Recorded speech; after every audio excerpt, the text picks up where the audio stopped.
Also, just to note that I did, a lady last week said, it seems to be just be around papaya, but we are talking about the general principles of data privacy and how they apply to data management. But certainly we will comment firstly on papaya and then how the other things fit together. Okay, the presentation deck will be available at the end of this, so we can share that with you as well. Just to comment on the DAMA safeguard training, these are the different things that we'll be doing this month. Today we're on data privacy for data management professionals. We have data and culture change, and then Liesel Engelbrecht on women in AI for the International Women's Month. There is a CDMP refresher this month. This is some of the training, and we hope to see you next month. And at this stage, I think I'll hand over to Graeme. Graeme, you'll just nod and shout me to update this, move the slide or. Yeah, so if you can go one back already, you're making a muck. I need that intro page with the does the sun shine, because I'm going to talk to it, because I have to be careful. I have a sense of humor that doesn't always land correctly with people. So thank you guys. Thank you, Caroline, for the intro here. I'm one of these confusing business solution architects with a very strong data and compliance risk personality type. So sometimes called pessimistic, but I call it more of a realist, and looking at what can go wrong around items, especially around data privacy. And just the reason that I said, does the sun shine out of the wheel? I'm a freelance contractor consultant, and quite often you don't expect where the next type or the next engagement comes from. And this reference was, does the sun shine out of the wheel, was because by utilizing this and DMBOK as well, actually it's created additional contracting work from my side. So the sun is shining from out of the wheel. It's a positive. It's not an issue and something that's something we have to work through and a drudgery or trudge through. Okay, so what I'm going to do is just go through the basic engagement, and you'll see, funny enough, the popular side is going to be there, but it's more data privacy that's going to come out of this little chat. Mr. Howard, if you could go on to my first slide. Thank you, sir. So just a bit of background to the client. Was engaged there, brought in as per most companies. Panic last minute, only 2 months to go before the POPI Act is actually implemented. What's our status? Where are we at? Please summarize it and give us a path forward. Problem being is that this particular client's company was over 100 years old, and they had very personal information, medical records, obviously transactional history, multiple copies of it. I won't say all over the place, but in various data pools. As I said, they wanted a sort of POPIA readiness evaluation because they had a sneaking suspicion they weren't quite ready, but they thought they were kind of close. So 2 months before the due date is plenty of time. They also thought, well, you know, the EA guy, the head of enterprise architecture, also would like a data architecture practice initiated to get all of this information into under managed landscape and managed for their next steps forward. They had already seen DMBOK and the data management wheel and appreciated the various spokes of the wheel, especially, so they actually understood it. From their data governance committee, DGC, this was really a no-brainer sell to them. They wanted to go through and check all of these categories of the wheel against what they had in place. And at the time, it was just to give them a feeling of their level of maturity and POPIA coverage. So that was to create an overall landscape status, so they knew what they were managing or not. Thank you, Mr. Howard. So next one, please. Thank you. So thank you, sir. This was a great slide. Thank you, Howard, that you provided. It's kind of scary when you've been doing something and then someone says, oh, no, here's a slide. And you look at it and go, oh, heck, that's exactly what I've done, but I haven't had it on a one-pager. It was quite an eye-opener. So this data risk model that he provided showed all the areas where we should be looking when it comes to POPIA and information that we could be exposing from the company's perspective.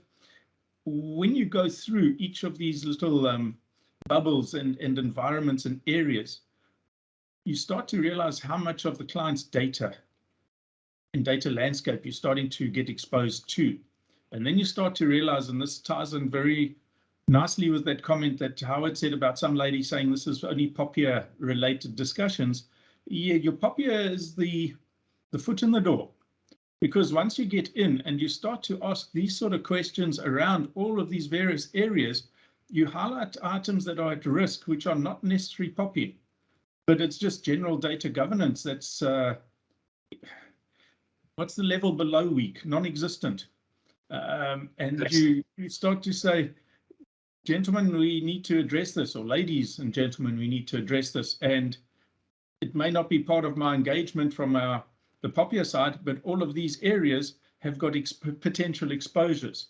For example, they were moving to the cloud and we're just going to move everything across to the cloud with no thought about what the data privacy implications should be. Okay, Mr. Howard, I'm just painting a background for your slides coming up. So you could go to the next one, please.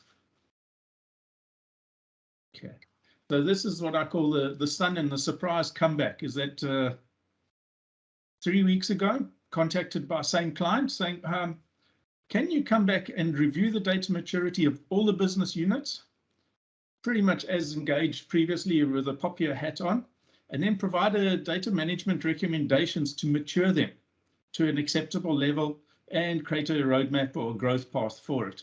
And that was the surprise comeback, because I had pretty much signed off with this client, thought they were, well, they said they were happy and they paid the bill, so they must have been happy. Covered what they'd expected, and then a couple of months later, I get this request to come and assist again on a very similar bias. The interesting thing is, I found out on further investigation that they took all of our suggestions and guidelines to heart and had tried their best. If you can go on to the next slide, please, Mr. Howard, because the tried their best leads on to something. Thank you. So, yeah, they followed the DM wheel, because the exact level understanding of the wheel and its key components it spoke directly to them. Data Governance Committee virtually had these categories down in their mind already, and the challenge was more business didn't understand how the business areas didn't understand how it tied into them. But the enlightenment from the POPIA readiness expose actually made them realize how they were lacking and where they were lacking. And the fact that they knew they had POPIA information, but didn't know where it was, who controlled it, etc., very, very much scared a few people. Personal information sitting in shared directories that the direct managers didn't even know existed. They suspected these were around, but after 100 years of not very close management, these things are going to pop up. Well, guys, I'm rattling through this. If you have any questions, please don't feel shy.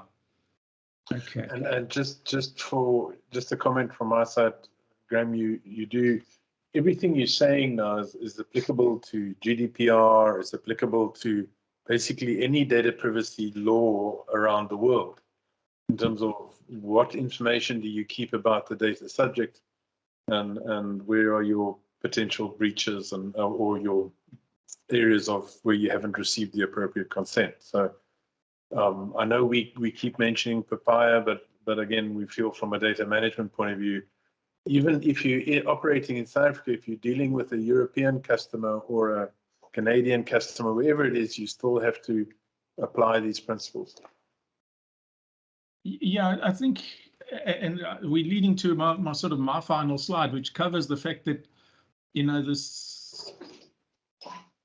the management of the data around, let's call it risk-based data management, is generic. Yeah. It may not be your personal information. How much of a financial transaction is considered personal information, but I sure as heck wouldn't like someone to even pick up my bank statement, even without my name on the top. You know, probably be very embarrassed. But the thing is that, you know, that information is available or can be sought out if you don't actually make sure that it's secured.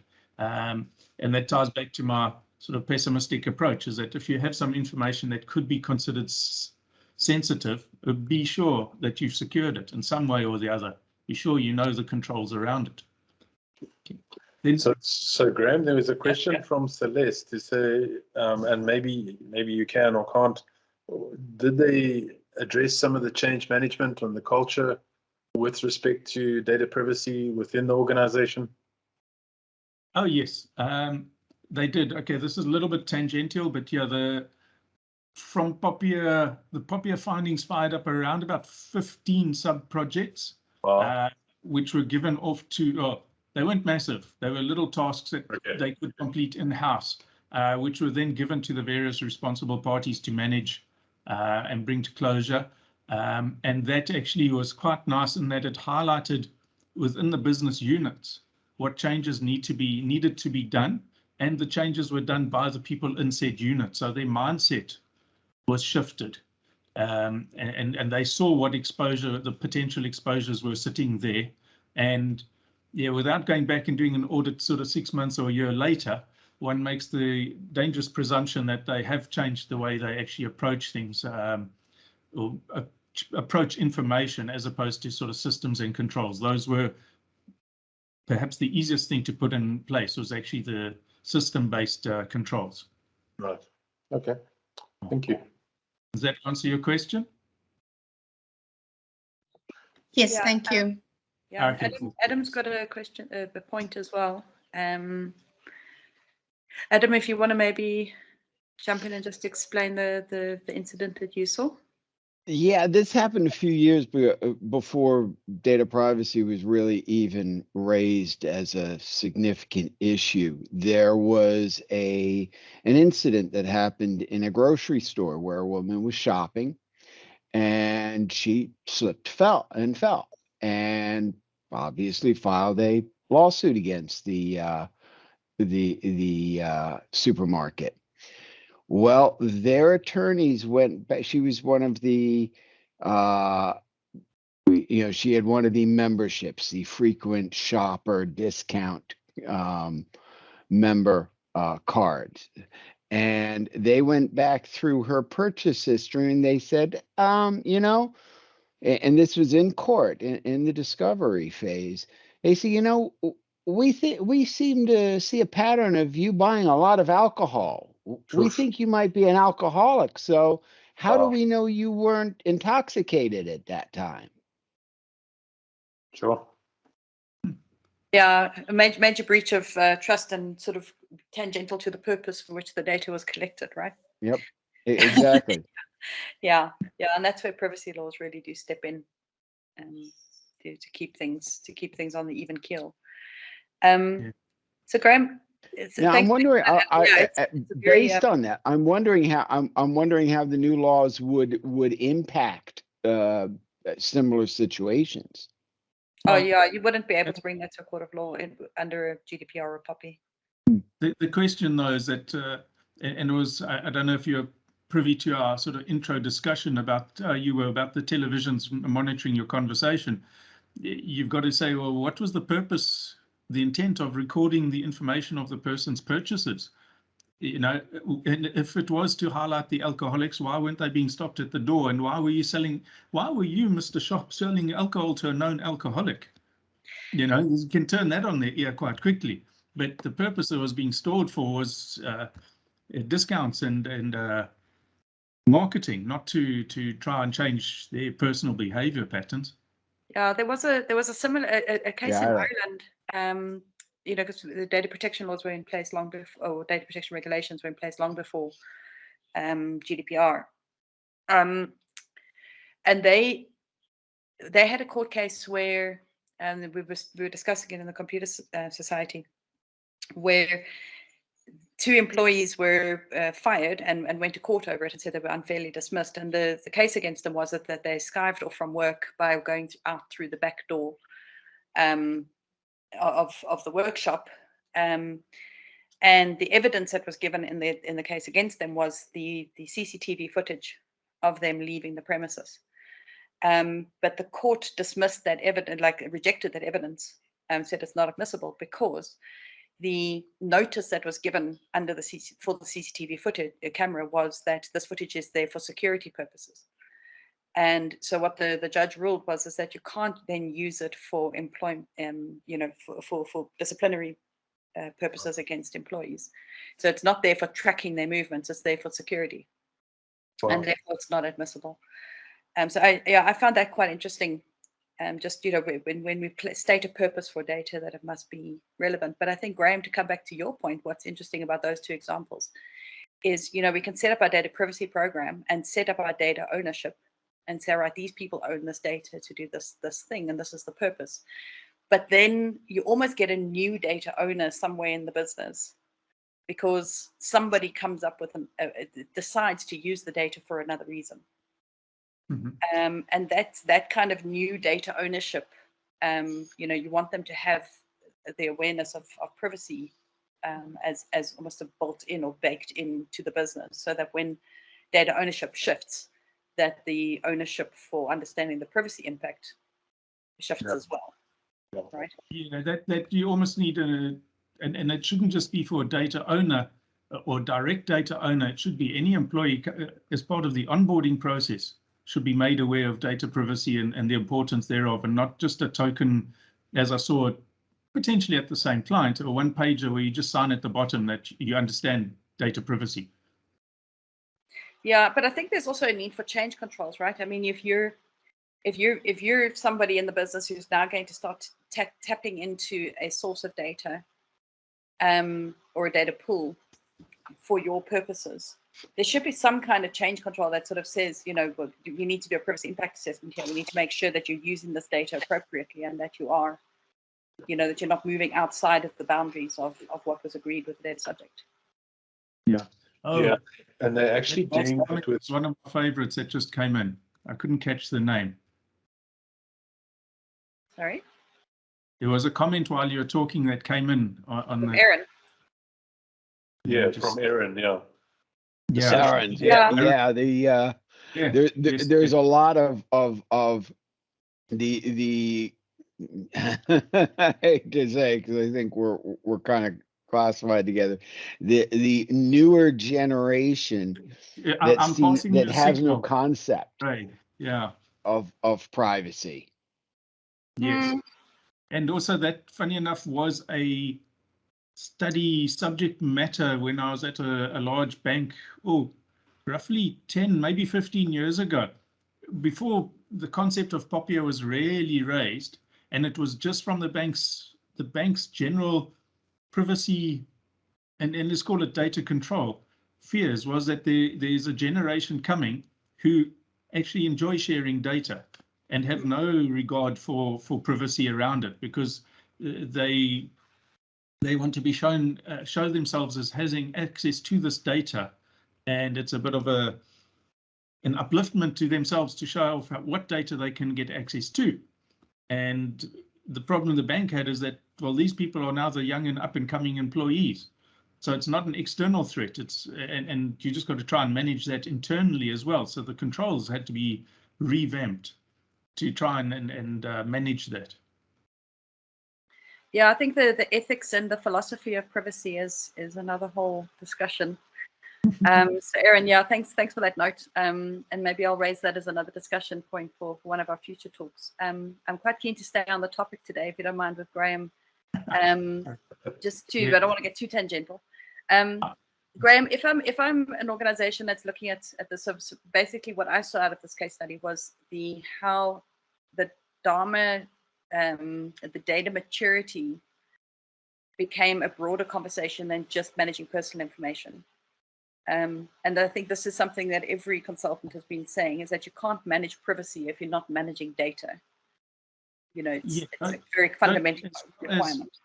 that initial slide from Howard that I went through, that data risk model, and showed those various little bullets or bubbles as to where we touched on. You may be wearing a hat that says, well, I'm just looking at this information from a POPI perspective. But then you start to realize you're touching on information all over the place. I've just looked at one here, data flow. I mean, what gets exposed and transferred, moved around the company.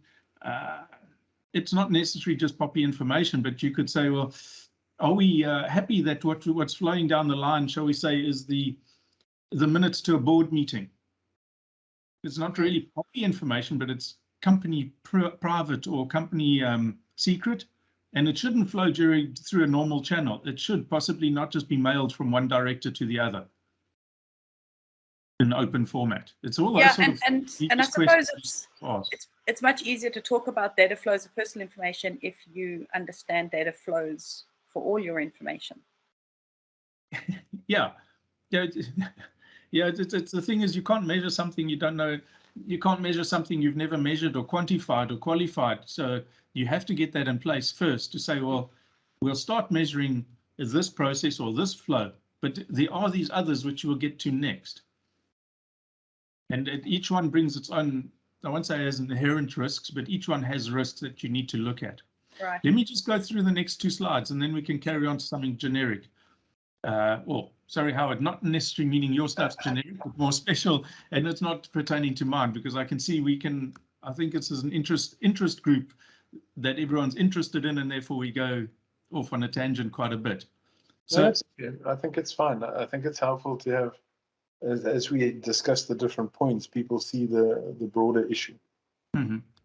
Yeah. So and funny enough, you mentioned that. I don't know if it was a subliminal prompt. The fact that the issue that I want to raise out of this is that this company is prepared to re-engage external people, and I'll say at expense, as opposed to doing it internally or using a maturity assessment, which is available. Howard can recommend one or two, I'm sure of it.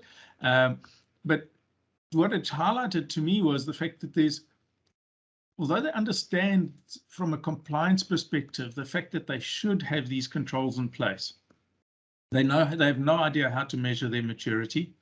They really thought it was a once-off exercise. This POPIA Act forced them to do some data management. And then when Graeme and cronies left and the bill was paid, that was it for life. Now they're seeing this as a continual business requirement. They still don't see a real business, or didn't see at the time, a business value for having this in place and the management to be continual. Also, the practicalities, the ramifications of having master data management done iteratively and continually has started to raise its head when they thought they would just do it themselves, but then realized there's no skills or very few skills. All that skill is actually busy doing general DBA type work and has actually been quite technical and can't apply himself to this 8 hours a day. And then also the size of the impacts, it's quite daunting to an executive sitting in the data governance committee. He says, well, yes, we'll just comply with this act and we'll put data governance or data management in place. And then when he starts to see what it actually entails, there's a little bit of backpedaling. Because it's a lot broader, a lot more continual than what they actually expected. Yeah, Mr. Howard, then if we can go on to sort of second one, the next slide, please, sir. There we go. So just the sort of selling point of what I'm bringing out of this whole engagement and exposure is, and it probably does tie up with what was just raised 2 comments back, is that the data management and data governance needs to come out from the compliance drivers and budgets and sort of be a standalone driver. But business also needs to start to utilize it to see a business value add to it, and not just we'll do it under threat of a fine for non-compliance. Actually try and turn it around to see, well, from a business perspective, what does effective data management bring to us? And I think the challenges that everybody, and I only know 3 people, maybe 4 on this chat, everybody on this chat is probably a very data orientated mindset, and it's obvious that your data should be clear, accurate, timely, etc. But business is a little bit behind on perceiving why they should be doing this on a continual basis, and why what advantage does it bring to them to spend money on employing people to keep it maintained. All right, Mr. Howard, you can hit to the next. I don't know if my comment has stopped everyone coming in with their tangents. I'm sorry about this. Yeah, but this is where I was hoping to get with the sort of the ponderings rather than discussions and questions, is that how many of the audience have seen this in their organizations? Which organizations are better tuned when we start to talk about ongoing data management? This poor client, I'll say poor in a way, sympathizing with them, had been around for over 100 years. So you can imagine how much information had been gathered and kept from the, let's call it, old school data management perspective of, if I see data, I keep it because I may need it at some stage. And they'd been keeping it. They also had an actuarial area, which the IT guys had thought, well, actuarial guys, they need as much data as possible. We feed them everything we got, which they did. And on closer discussion with the guys from actuarial, they needed roughly 4 fields of information, of which none could be considered POPI related. But those 4 fields were in a string of maybe 120 fields, of which a lot of the other information was POPI related. Yeah, that's my little bit, my song sung. Mr. Howard, anyone else want to have some comments on this and exposures they've seen?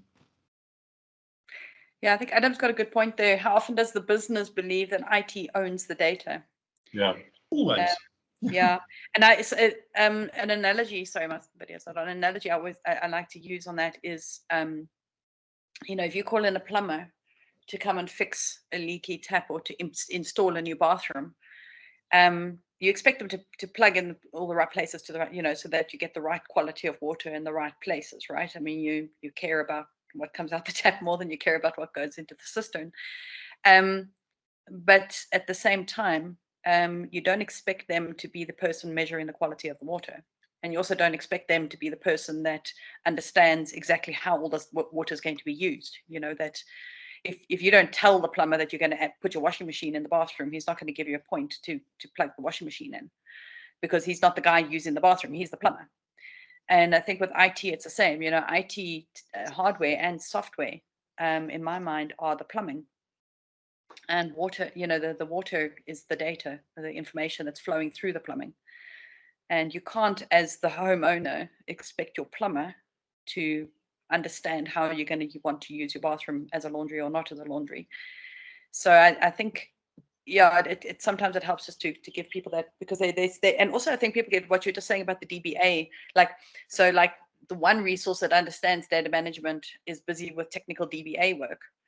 I think there's a real need to separate out data management and database administration. Really very, very big need to separate those two out. I can say that recent experience at a small bank in Johannesburg, they had separated that out quite nicely. But it ties in with this comment that I have here, is that it's a small, recently established, relatively business. So you can do that quite simply. But it was with a bit of a cost overhead and a little bit of governance and compliance forcing them to actually do it, to actually run the business correctly. But yeah, it can be very effective. It also takes a lot of weight off the technical person's shoulders, because they know they've got a deliverable that they're just bluntly ignoring because they actually have what they perceive as real work to do.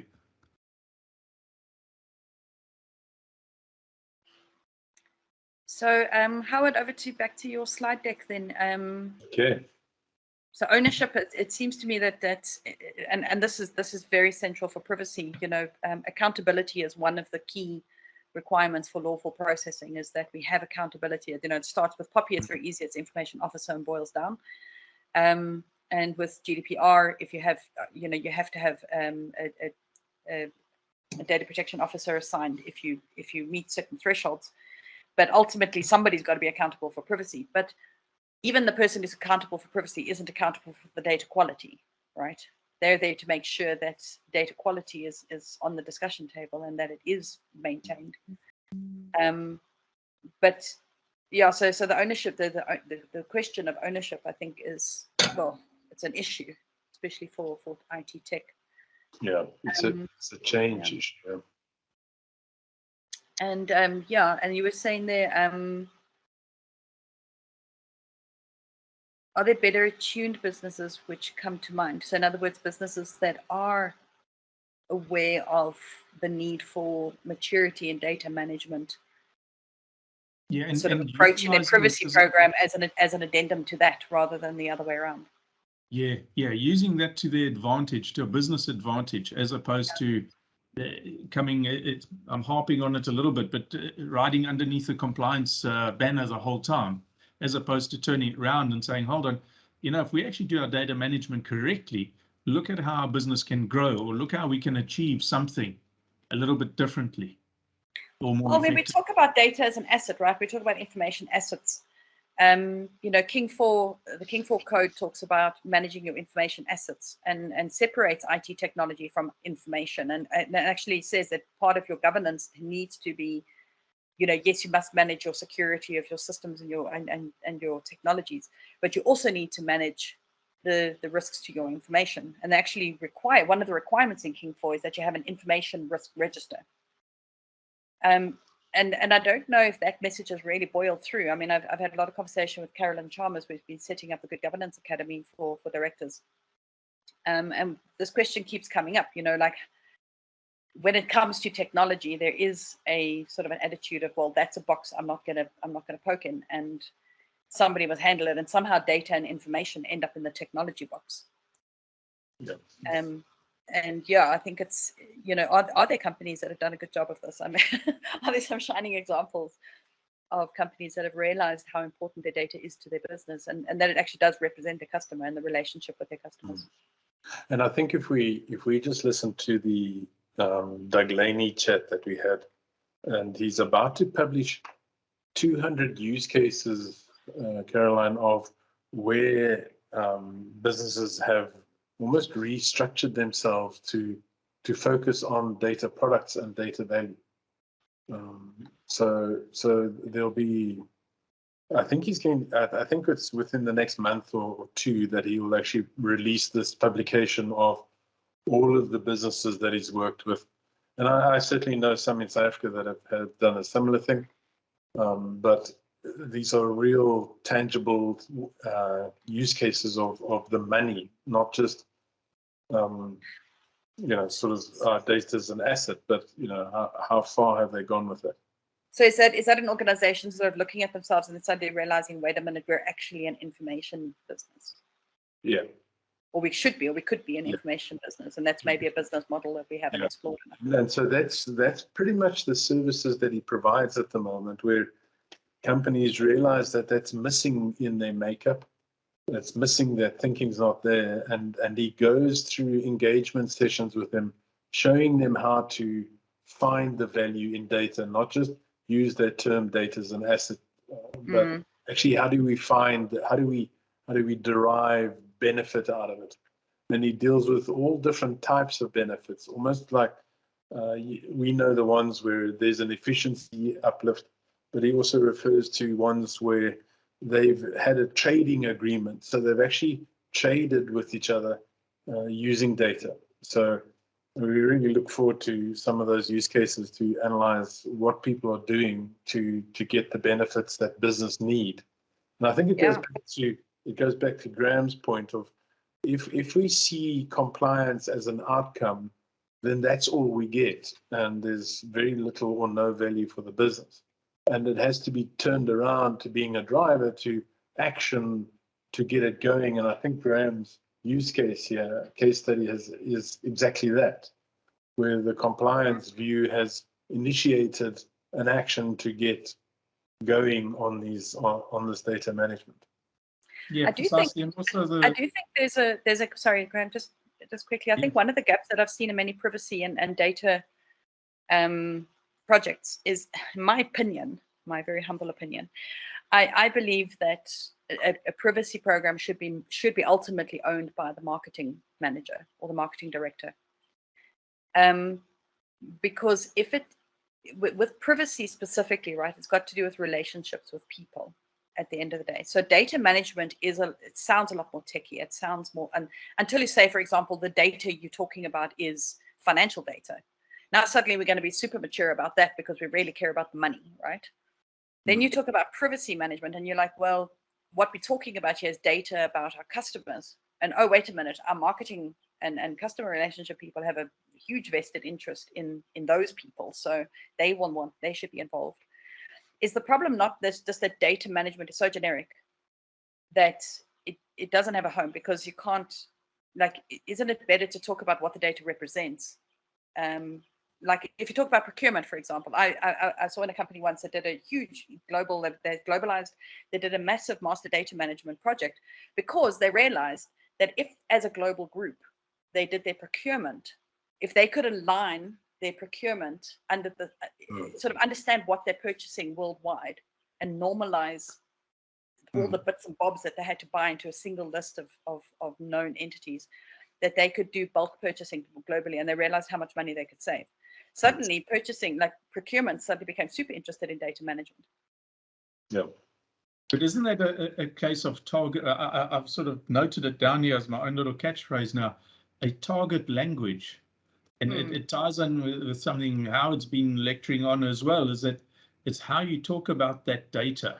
And it depends on who the audience is how you refer to it or how you name it. Yeah. And you've just got to use the right sales pitch or right sales spiel for that person to see the value of what you're talking about.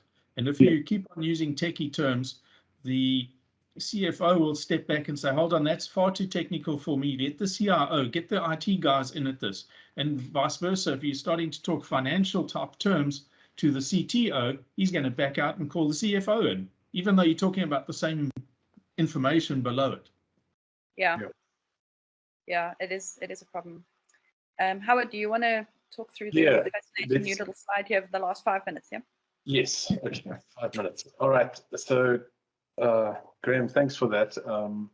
What I'm just want to talk about here is I have seen a relative backlash towards data management maturity assessments in few of my customers, where the execs start to see it as a way of the consulting firm driving more engagement, more money, more things and stuff like that. So I have seen this view sometimes of DMMA, but I'm actually very positive, or I'm glad you shared the story with me, because I think there's some people that they're woken up by it. Some people have heard it many times, and I think then it's about making sure you can use this assessment to drive action and change of behavior with respect to data management. So thanks for that. So let's just go through what I've done here is I've just put together something for us in terms of being able to build a maturity assessment very quickly, depending on what your customers need, and specifically for data privacy. So this web page here, it's something that Paul and I and there are a few others that are working on it. We've created this default or a freemium model where the initial version is free for everyone. And that's something that you can use. And we have a maturity assessment for corporates and a maturity assessment for individuals. So you'll see me bring this through.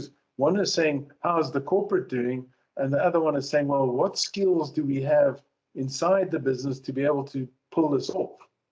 And you should be able to deal with this with a similar scenario. Okay, so just to share with you, this is where you can go and get it. If you haven't been there, go and have a look, and I'll show you what I've done in terms of using this model, and then going onto the data privacy, I called it a data privacy DMMA scope because that's what I was focusing on. I was focusing on just those areas that were linked to the data privacy risk model that I just put in there. So I was able to choose data handling, ethics, governance, architecture, modeling, integration, reference data, and these were the areas. And it came down from 169 somewhat deliverables to 97.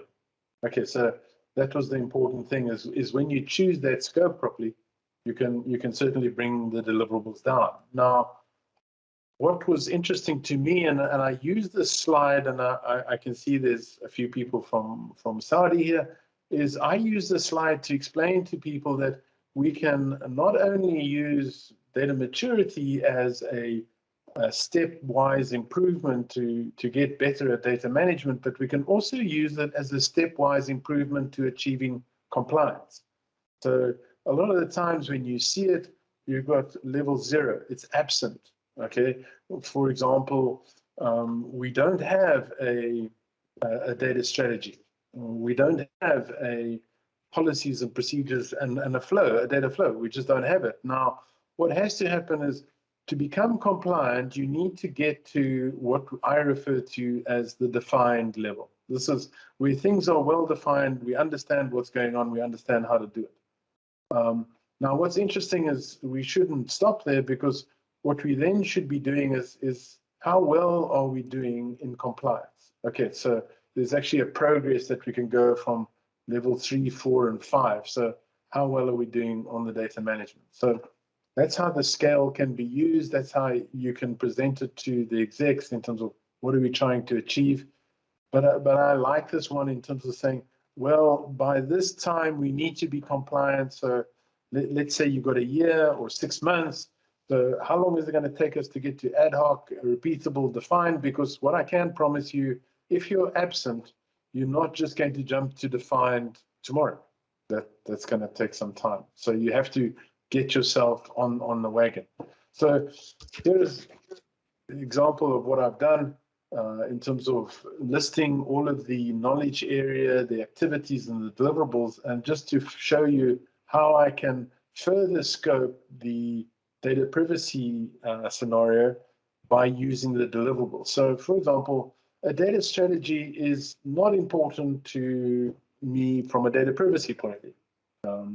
Not directly, so I don't need to worry about reviewing my assessment on that. Okay, so these are the ones that I see as out of scope, and these are the ones that I see as in scope. And then if we take this one a little bit further in terms of, we can see that the target I can set now may not be the final compliance target. It may just be the next step where you want to get to. And I've seen many organizations that start out wanting to become optimized and managed, and they stay in level 1 and 2 for 3 years because they're not taking it one step at a time and not building on the foundations. They feel that they can jump pretty quickly. So is that not where they say they want to be world leading? Yes, I love to see that phrase from zero to 1 week. World leader, data driven. Yeah, that's how they're going to get there. Okay, so then what we can do is, in using this, we can say these are out of scope and also not required as far as data privacy is concerned. These are in scope, and this is the next level that I want to get to. So can you see I've actually set my target rating. Because they're absent, I don't want to jump too far. Let's just get it to a repeatable level. Okay, so what's my next step? What's the next goal? And then you can win credibility on improving your data management within the organization by not trying to shoot the lights out and promise that you're going to hit the end. You've got 5 minutes left, yes. No, you don't. It's actually 5 o'clock. Sorry. Okay. All right. And I think this is super valuable. I just wanted to check with everybody. Are you happy to carry on after 5? Should we carry on? How much more time do you need, Howard? I need about 3 to 5 minutes. Okay, good. Well, then let's carry on until 10 past, and then we will call it again and have a look and see where everybody is. So what I did do is, after doing that analysis, I actually exported it. That application allows you to export it, and then I could graph it. And this is what it's looked like. So my expected rank is, what does Papaya expect me to do with these deliverables, with these knowledge areas? My target rank is where I want to go to on the next one, and my blue is the current rank. Okay. Now, what you also see in some cases, I haven't completed my maturity assessment, and that's why it's sitting at a -1. Typically, you should never have a -1. So that's the sort of the view that you can get. This is when I roll it up to all my knowledge areas that are involved in data privacy. I can have a look at it like that. And then I can take one more step, which I find very useful, is to bring in a risk analysis. So with that maturity assessment, what risk does it bring to the company?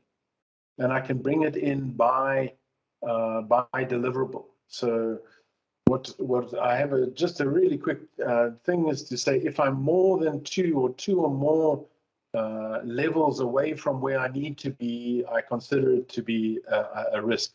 So, for example, I see this as a problem in there is no communication, it's completely absent, and you expect to be at a level 3. Guys, you got some challenges there, and it's just helpful to demonstrate and just to bring that attention to the execs. Then the next one is just to say that we can do the same thing now by knowledge area and professional and deliverable, but now for an individual. And what we do here is to say, well, that DBA, what skills does he have on building a communication plan? Maybe absent. And then what is required for that person to be able to do, and then what is desired, what does the individual want to do? Maybe they don't want to do communication plans. I can see myself in that area. So we can use the same approach, different. Remember, I showed you those 2 different launching pads, and you can now not only assess how the organization is doing, but do we have the people to be able to achieve this? Okay, and that's it.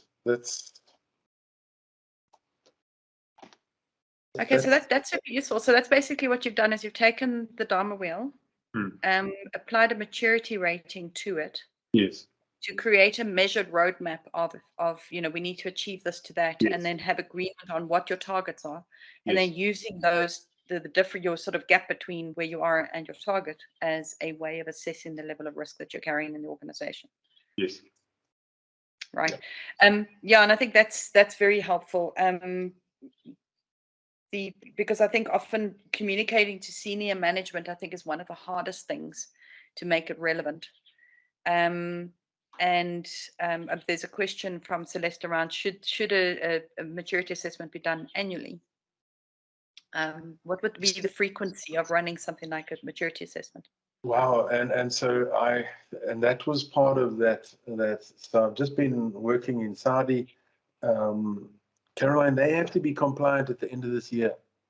And so what we've done is we've broken it up into quarters, and we're doing the review quarter by quarter, because we just feel it's dangerous to aim too high and then keep on failing. So we're going to run it on a quarterly basis.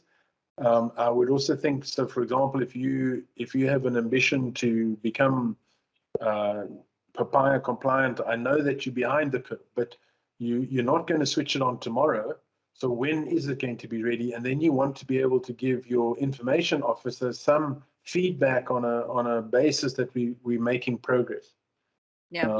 So it depends on that. I always like to use, what's the perfect storm to bring data management into an organization? What makes them bring it? What makes them say, I need this? And privacy is one of them. In Saudi, they've actually got something called the NDMO, which is a data management compliance for the entire ministry, and they've got a data strategy. So that's their perfect storm. We are seeing that Papaya has had an impact on people changing their thinking about data management. So it depends on your storm. depends on how, but once you're in a rhythm, then you would probably go to a yearly assessment. I think it also depends on the scope, right? You would have sort of maybe if your scope was quite sort of focused on a particular problematic area, you might maybe do the maturity assessment more frequently because I think one of the values, like if you don't reach your maturity target, I think there's real value in learning the lessons about why. Yes. Like, why did we fail? Like, why are we failing?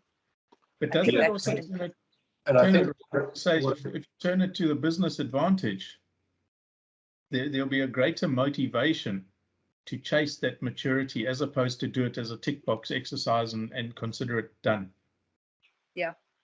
And that's where marketing managers are great, because if you can give them a label that says, you know, we are privacy by design, we are DAMA maturity level 4, we are whatever, that's some sort of a badge or, you know, some sort of something like a sales tool that they can use. Yeah. Suddenly they become super motivated and get really willing to see it happen. Interestingly, it's something I've been working a lot with tech startups recently, and you know, they don't have they can't do they've got no fat. They can't afford to do anything that isn't going to help them promote their product. And most of privacy conversations are around marketing, sort of how to make the most of it, how to make it part of your brand, how to make privacy part of your conversation, to take the stuff you've learned, pass it on to your customer, and productize it. You know, there's an awful lot you can do with privacy. So what we are seeing, Caroline, is that there's been several customers that have come to us and said, where is the organization official rating? So, and I wanted to just ask you and confirm something with you. I do understand within GDPR, they have set up a regulator that does issue a corporate certification. I don't know if you've seen that, and because we don't have that, we certainly don't have, and we had a tech company come to us say, we want that certification. We want to share and market that we've reached that level, so trust us.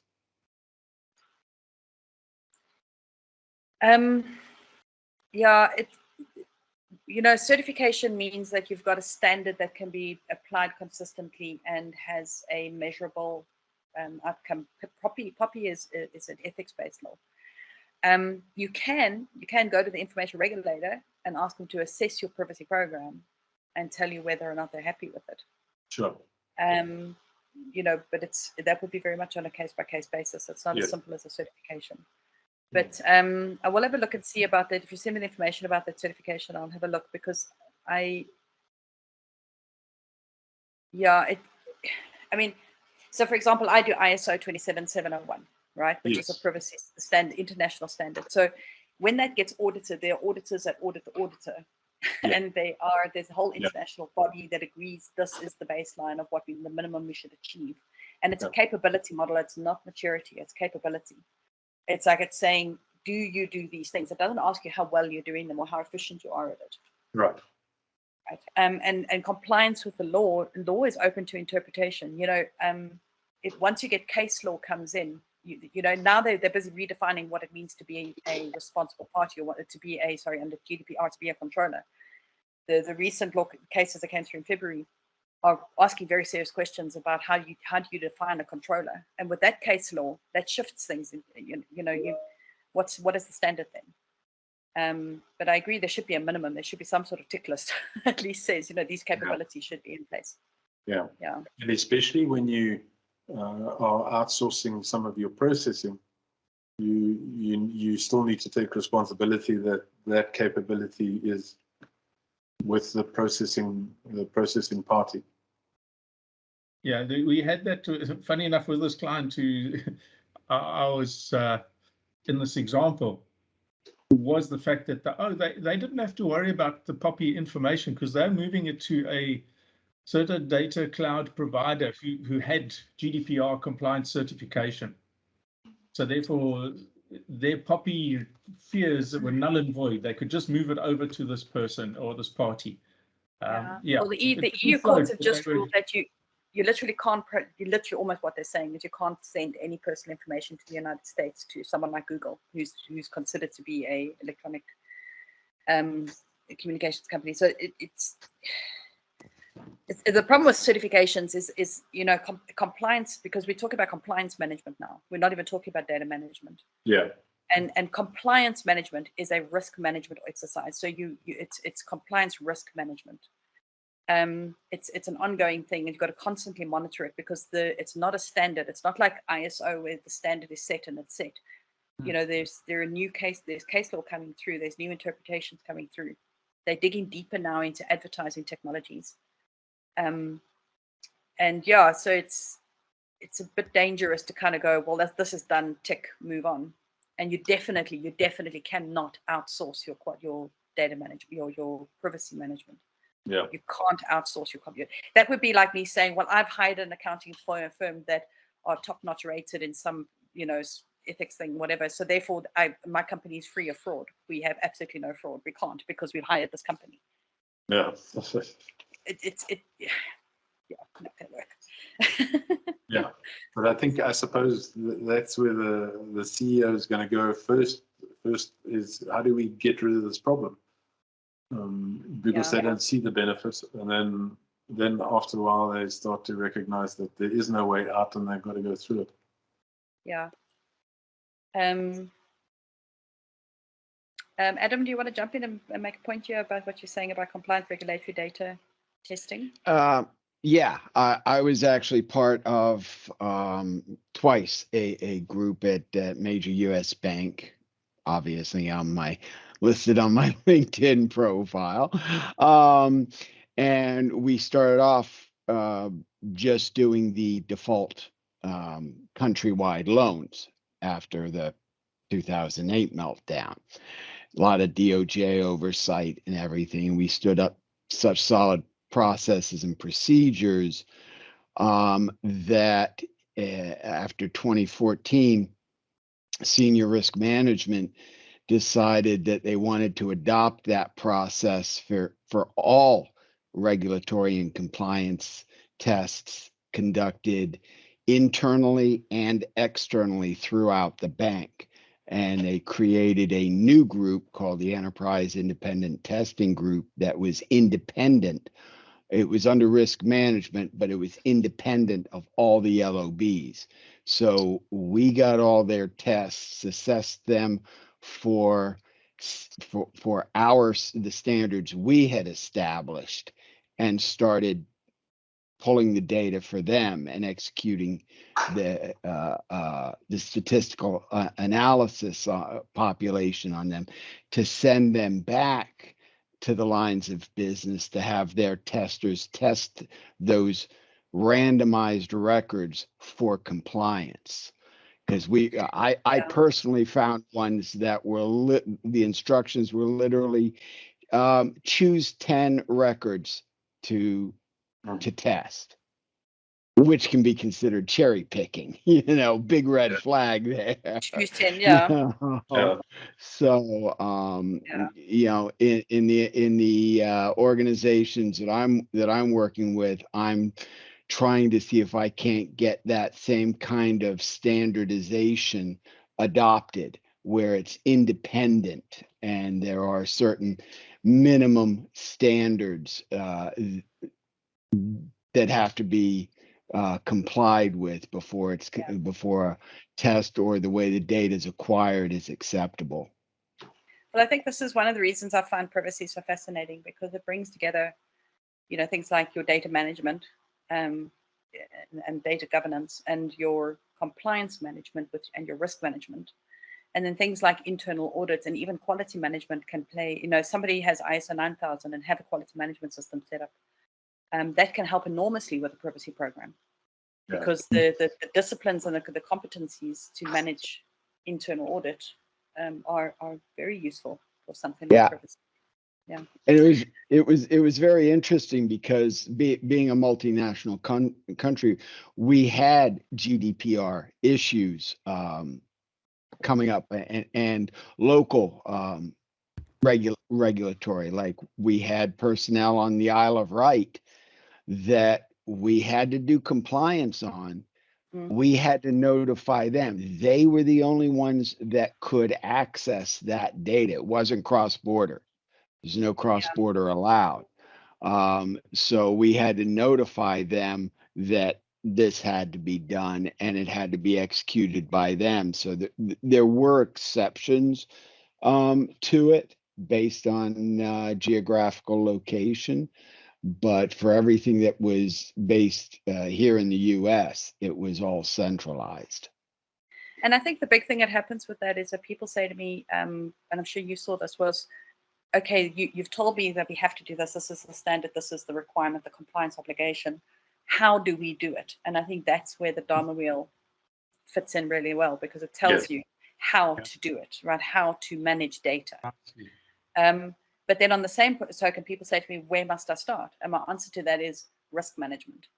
You know, there are frameworks and methodologies for risk management, and employ those. It doesn't matter which one you use, just get some risk management in and make sure that you're, you know, prioritizing based on risk. So if I looked at this wheel, I'd be like, well, that's great, but I can see my maturity is low in all of them, but which one do I start on first? Like, well, where's your biggest risk? Yeah. And that's very personalized to the organization. That's not something that you can outsource and have someone else tell you. You know, it's very, very central to your business.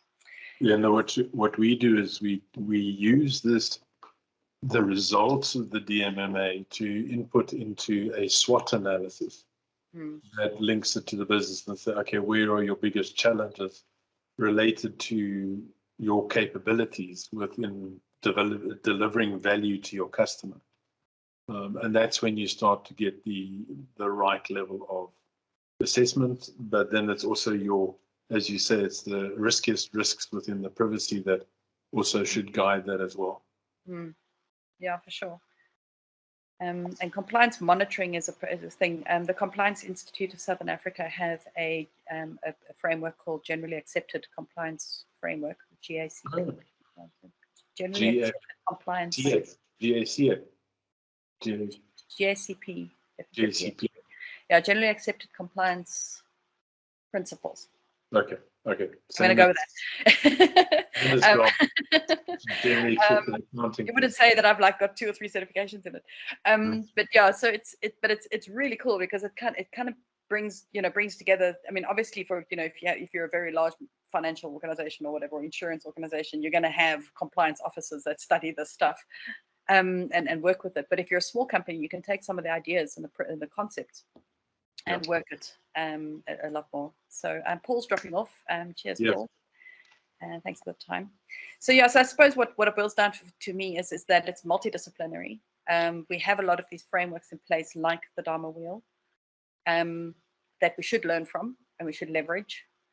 But it's really important to keep it back to the business. And what I've taken, my takeaway from it is make sure you are speaking to the business about business, and you're not talking to them about data management or compliance management or risk management, but that you're talking to them about their business.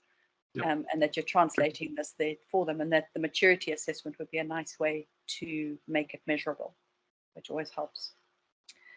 So, yeah. So I think that's are we done for today? Any closing statements or any last thoughts anybody wants to leave us with? No, I've said my bit for the next week. It seems, yeah. Just Caroline, that I'm going to. Copyright this. The target language comes back to what you're just saying. Your target language, what you speak, the language you speak in, the same underlying information, data, technology is there. It's it's the language you use to describe it to your target person, and you morph it a little bit so it speaks to them. You change it to the business mindset. You change it to a financial mindset, or you change it to pure geek speak to the IT guy. Yeah, and don't tell the business how you're going to do it. Like, don't talk about how you're going to manage metadata. Just tell them why we're going to do it and that it's going to be done and what value they're going to get. Yeah, and what's so nice about it. Yeah, they don't have to become data managers.